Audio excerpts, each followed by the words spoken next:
Berarti cerita adalah sebuah rangkaian peristiwa dari sesuatu yang memang benar-benar terjadi atau juga bisa sebuah karangan yang dibuat oleh seseorang.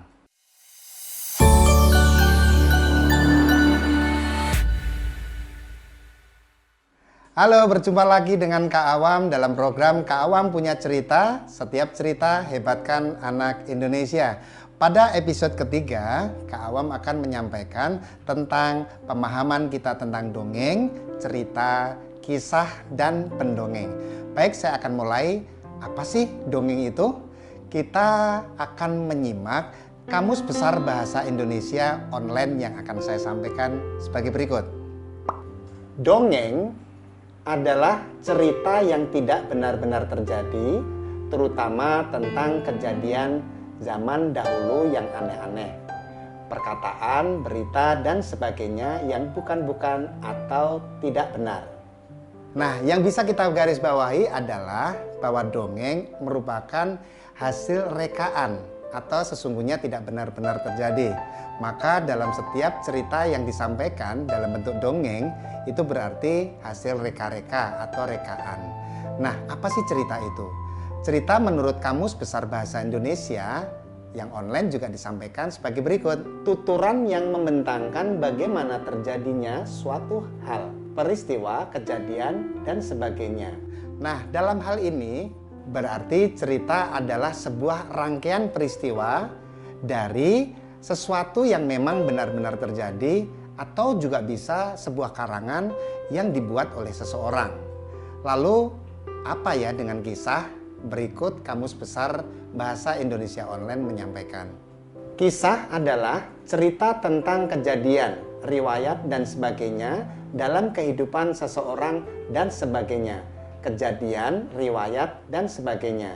Nah, berarti kisah adalah sebuah kejadian atau riwayat dari sumber yang memang dapat dipertanggungjawabkan.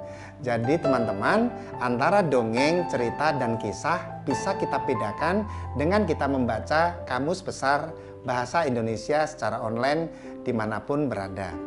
Nah, namun dalam episode ketiga ini saya akan membahas tentang dongeng dan pendongeng. Kalau tadi disampaikan bahwa dongeng adalah rekaan atau reka-reka, maka saya berani membuat sebuah definisi bahwa dongeng adalah hasil rekayasa imajinasi yang di dalamnya memuat pesan moral bermakna, tetapi sesungguhnya tidak benar-benar terjadi. Membahas tentang pendongeng ini sangat luar biasa. Saya mengingat diri saya sendiri lahir sebagai pendongeng pada tahun 99. Kala itu saya baru menyadari bahwa di tahun-tahun sebelumnya ternyata saya sudah sering mendongeng, sering bercerita.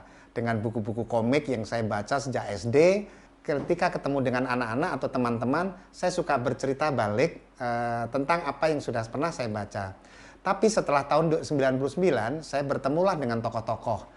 Lalu saya mengikuti jejak mereka. Ternyata apa yang saya lakukan sejak tahun-tahun dulu ternyata adalah seni bertutur atau mendongeng. Lalu saya mulailah menjadi seorang pendongeng dari tahun 99, berkeliling ke berbagai daerah, dan ternyata saya masih merasa sendiri. Lalu saya mendirikanlah namanya Kampung Dongeng tahun 2009. Pada saat mendirikan Kampung Dongeng, saya merasa senang, saya merasa bahagia. Ternyata disitulah muncul banyak pendongeng-pendongeng yang mampir untuk bersilaturahim. Saya baru menyadari berarti selama ini saya tidak sendiri. Banyak pendongeng-pendongeng yang ada di Nusantara ini. Itu yang membuat saya semakin bersemangat. Saya berkeliling ke berbagai daerah di seluruh Indonesia hingga sekarang ini.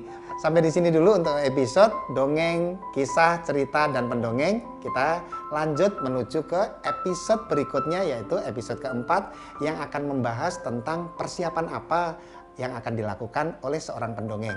Sampai ketemu lagi di program Kak Awam Punya Cerita. Setiap cerita hebatkan anak Indonesia.